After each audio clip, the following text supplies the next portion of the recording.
Olá pessoal, tudo bem?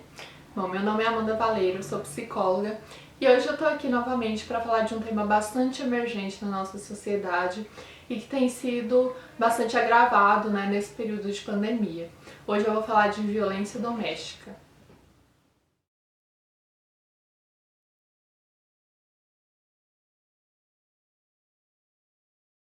Por que eu decidi falar desse tema, Porque como eu disse lá na introdução, é um tema que está bastante em pauta, um tema que foi muito agravado, Um tema não, uma questão que foi muito agravada pelo período de pandemia, por essas vítimas, estarem convivendo cada vez mais com seus parceiros, ou não, Nem sempre são parceiros, isso a gente vai entender melhor, mas eu decidi falar desse tema também porque foi o tema do meu TCC, do meu trabalho de conclusão de curso, no curso de psicologia.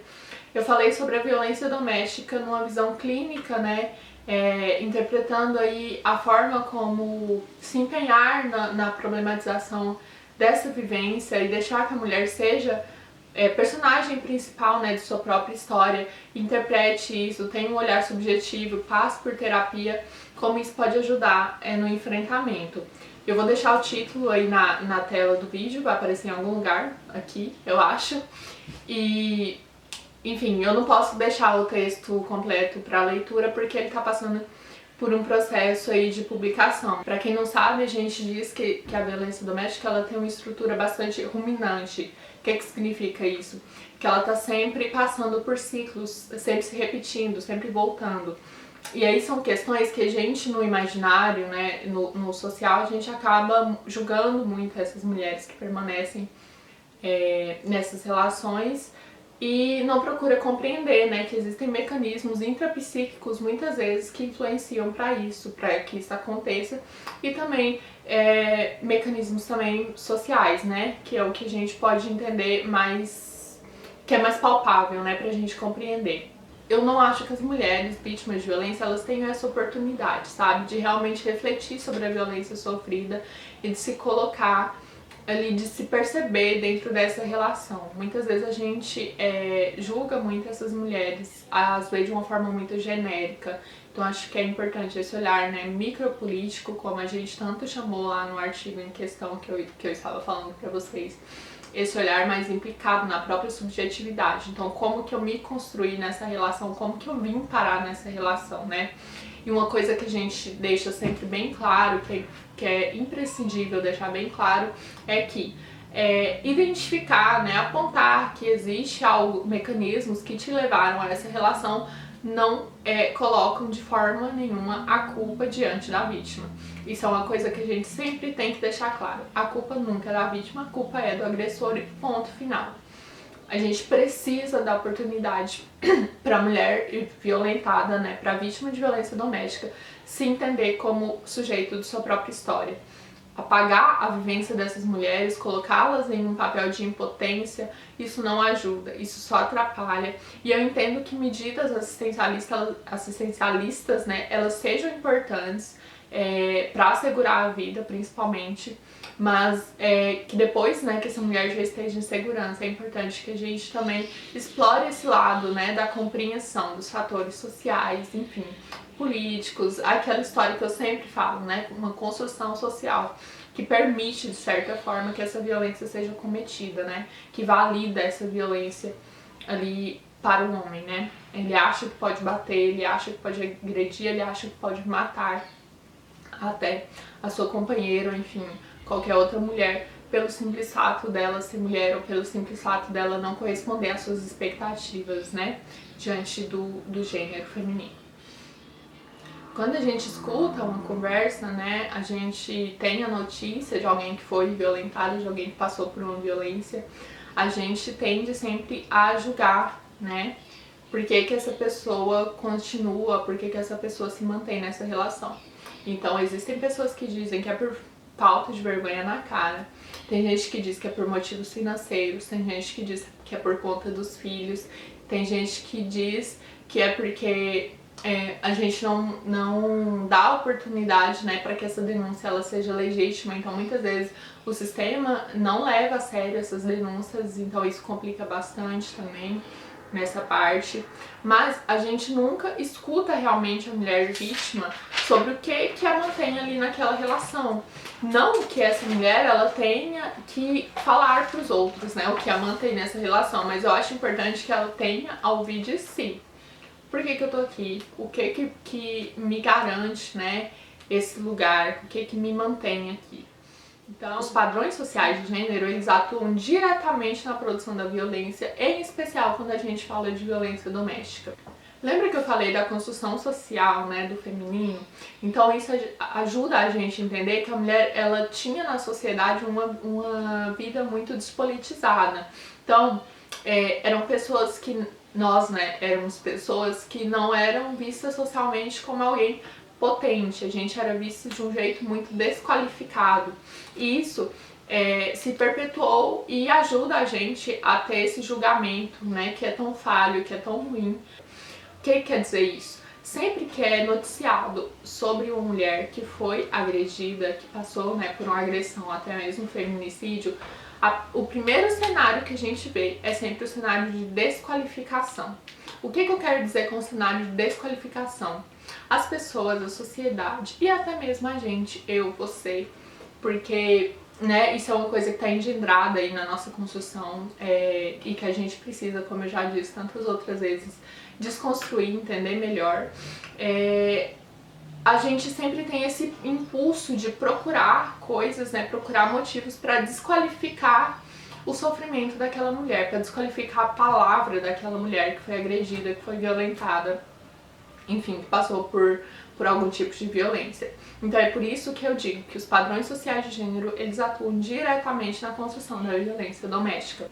Por que essas relações, como eu falei, elas são cíclicas, né? Elas são, têm caráter ruminante, né? Como eu falei anteriormente. Existe esse ciclo da violência.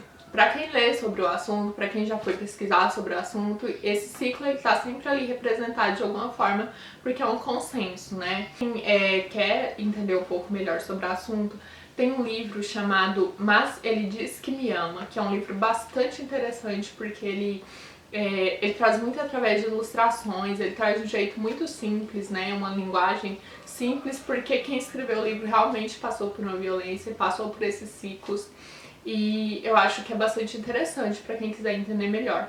Enfim, vamos falar sobre o ciclo da violência. Esse ciclo da violência, ele começa com aumento da tensão, em primeiro lugar. O que é aumento da tensão? Então, são as questões, pequenas questões cotidianas que vão se tornando, né, questões enormes para esse homem agressor. Então, qualquer coisa é motivo para violência verbal, né? Nesse caso, nesse primeiro caso, ela é apenas verbal ou psicológica, que é esse período de aumento da tensão. Então, o que acontece? Em geral, quando essa tensão começa a aumentar, como quando a mulher que já está há muito tempo ali nessa relação de violência percebe essa tensão aumentando, ela já percebe o perigo, né? A segunda parte desse ciclo, ela é de fato a agressão física ou psicológica, em geral física e psicológica, que inclusive essa agressão psicológica, né, é uma questão que reforça muito, né, esse enfraquecimento da mulher que está dentro de uma relação violenta, dentro de uma relação abusiva. Essa questão da violência psicológica, né, que a coloca muito, muito para baixo, coloca em dúvida as certezas que essa mulher tem, coloca em dúvida aquilo que ela acha que tem como potencial. Então, ajuda muito a desqualificar e a diminuir ali para ela mesma, né, essa mulher. E, claro, a violência física, que é, enfim, o estopim aí desse ciclo, né, dessa agressão. E a terceira fase desse ciclo de violência é a lua de mel. O que é a lua de mel? O próprio nome já diz, né? Então, a lua de mel é aquele período em que o homem agressor, muitas vezes, ele se mostra arrependido, ele diz que vai mudar, ele te dá presentes, ele te trata com mais carinho. E tudo isso, ele reforça muito, muito mesmo, principalmente para mulheres que têm forte vínculo afetivo com esse homem ou que têm forte dependência emocional com quaisquer pessoas, né? Reforça muito essa questão de se manter no ciclo, né? De permanecer na relação violenta. Então, voltando. O ciclo da violência ele é aumento da tensão, agressão em si, física ou verbal ou psicológica, geralmente a física ela tá aí no meio, e a fase da lua de mel, e depois esse ciclo se repete. Então, depois que passa essa fase da lua de mel, novamente pequenas coisas do cotidiano começam a ser vistas como grandes coisas, né, motivo para agressão, para briga, enfim, para desqualificação, e tudo se repete, né? Para finalizar, gente, eu quero falar um pouquinho com vocês de uma forma bastante pessoal.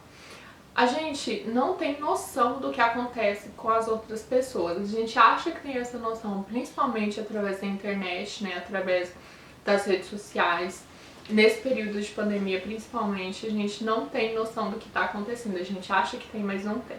Então, esteja sempre de olhos abertos, sempre dê seu apoio, sempre que possível apoie uma mulher que está passando por um período assim. Pergunte se você vê que o comportamento mudou, que ela tá diferente, que ela não tá se expondo tanto quanto se expunha antes.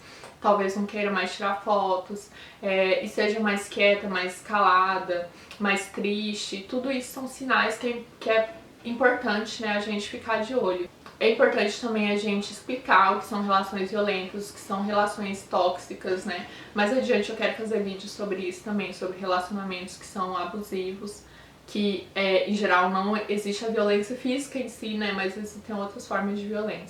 E pra você que tá passando por esse período, tá passando por uma relação violenta, ou uma relação, né, que você percebe que tá ocorrendo esse aumento da tensão, que tá próximo da violência, lembrando que violência não é só física, violência psicológica, verbal, financeira, tudo isso são formas de violências também. Lembre-se que você tem quem te ajude, você tem formas de se proteger disso, não se mantenha nessa relação, procure ajuda, tá? Ligue 180, ligue para os números que estão aí disponíveis, é só pesquisar a respeito disso. Eu vi recentemente, né, uma campanha, aquela campanha do X vermelho, né, na mão. Eu acho que é bastante válido também pra quem tá passando por isso, mas sempre procure ajuda de uma mulher ou de uma pessoa que você tem confiança, para que a gente possa intervir e se ajudar nesse sentido, tá bom?